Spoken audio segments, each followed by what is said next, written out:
Assalamualaikum warahmatullahi wabarakatuh.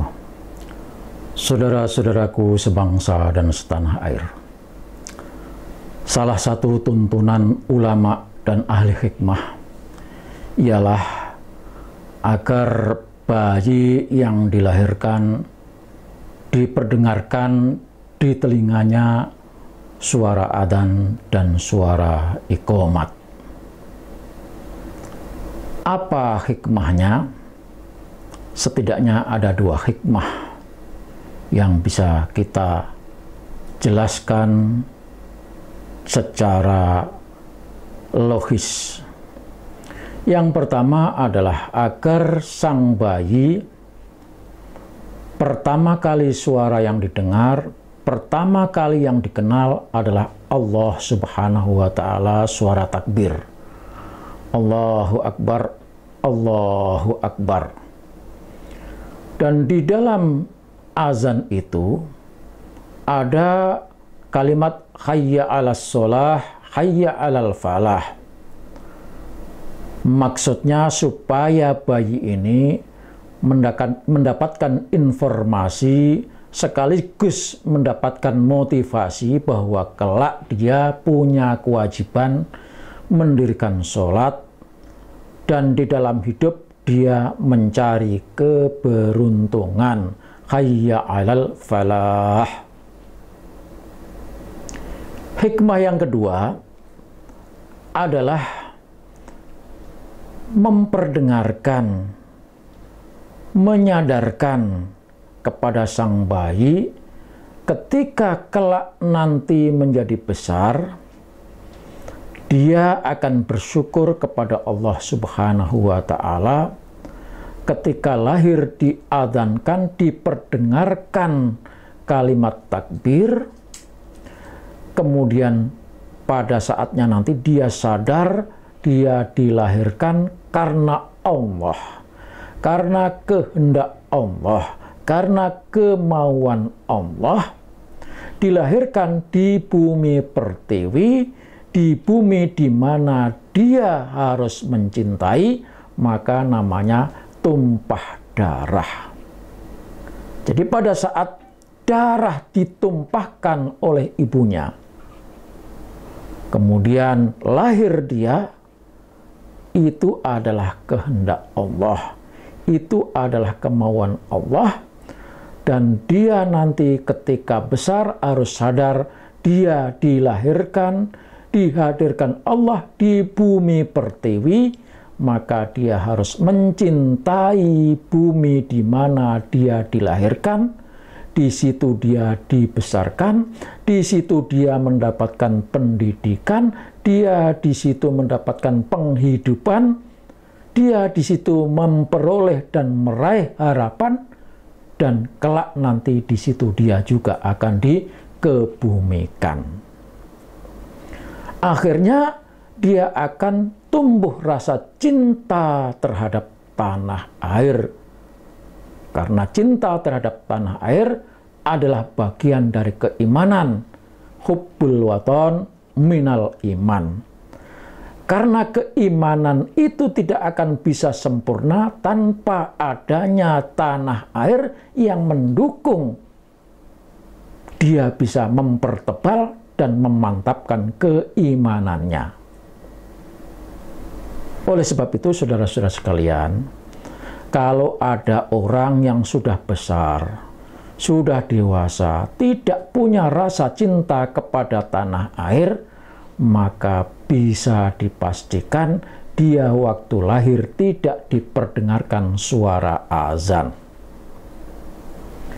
Kalau ada orang yang tidak bangga terhadap negerinya, bahkan membanggakan negara asing, negara timur, negara barat, menjelek-jelekan negerinya sendiri, bisa dipastikan orang itu waktu lahir tidak diperdengarkan suara azan.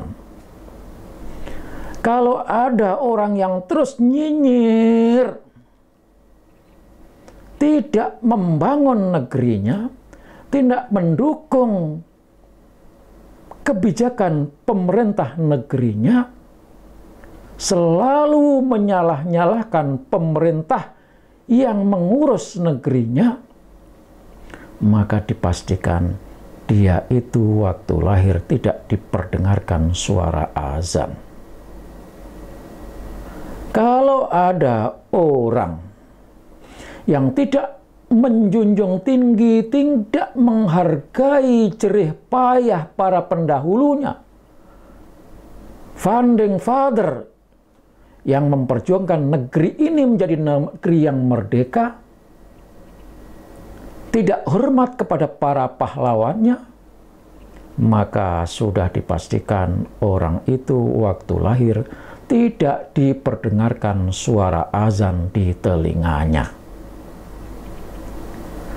Kalau ada orang yang berusaha mengikis, bahkan memusnahkan budaya bangsanya, budaya negerinya, yang tentu adalah budaya baik, tidak bertentangan dengan agama dan syariah, maka dipastikan orang itu waktu lahir tidak diperdengarkan suara azan di telinganya.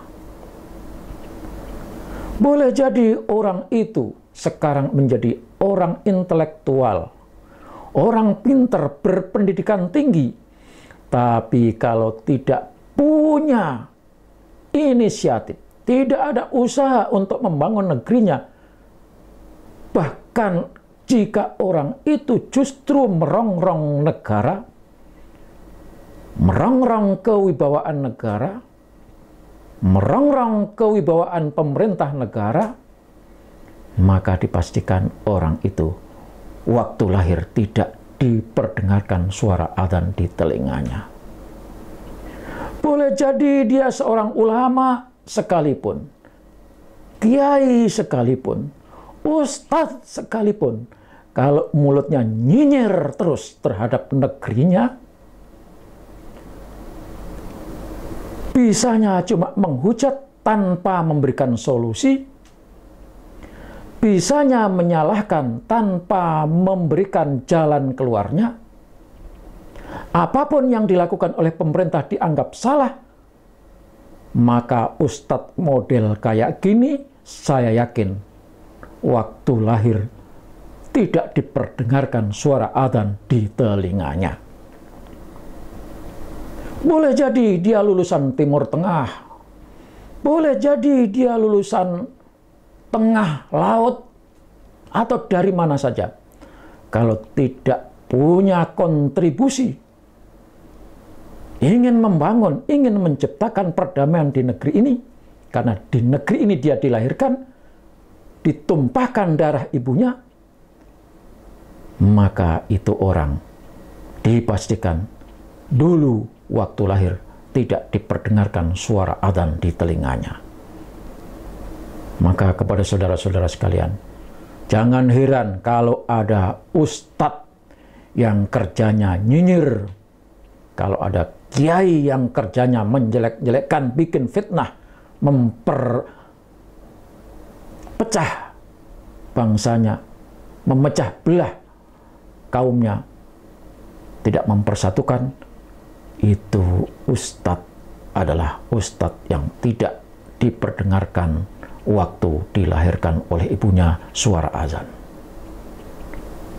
Itulah bahaya kalau waktu lahir tidak diperdengarkan suara azan. Efeknya sungguh membahayakan negeri ini. Wassalamualaikum warahmatullahi wabarakatuh.